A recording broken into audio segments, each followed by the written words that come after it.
Hi, how are you doing? So today we will cover property, plant and equipment, and we are continuing with the other previous lessons.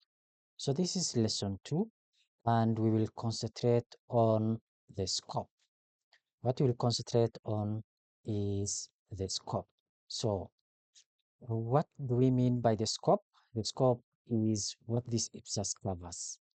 What this IPSAS covers and what it doesn't cover. Essentially, the scope defines the boundaries. It tells us exactly who should use this standard and what it applies to. First, it applies to all public sector entities that use accrual accounting. Its main purpose is to provide a single clear set of rules for accounting for property, plant, and equipment. The ultimate goal here is consistency and transparency in financial reporting across the public sector. Now, we proceed to what is included in this IPSAS. So what is it other than what we used to have under IPSAS 17, property, plant and equipment, those classes? What are the kind of assets that are expanded under this IPSAS 45? We have heritage asset, a new inclusion.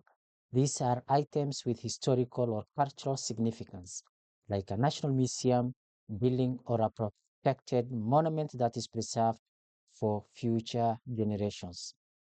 Next, we have infrastructure assets. These are fundamental facilities that keep the country running, such as public roads, bridges, water systems, and the national power grid. And finally, it also applies to specialized assets. This category includes unique long-term government assets like military equipment.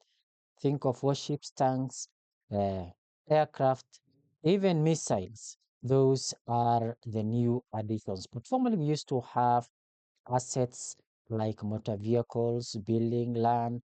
So it is a new inclusion over and above what you used to have in the IPSA 17. Then there is a new inclusion in this IPSAS. So what is excluded from this IPSAS? Uh, in my introduction, we have talked about certain assets that can be PPE and what may not be PPE. So there are three main exclusions to this IPSAS 45. The standard does not apply to biological assets, which are living things like livestock on a state-run farm. It's important to note there is also an exception to that, which I've given an example as pear plants, those trees that provide fruits. Second, it excludes mineral rights and reserves.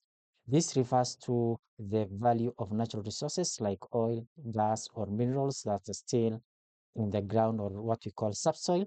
And finally, IPSAS 45 does not apply to assets held for sale in a public entity. If a public entity decides to sell those assets, for example, you have abandoned those assets or you no longer need them and you have provided them for sale, then that is an exclusion. So we will stop here and we were covering our scope or the scope of IPSAS 45.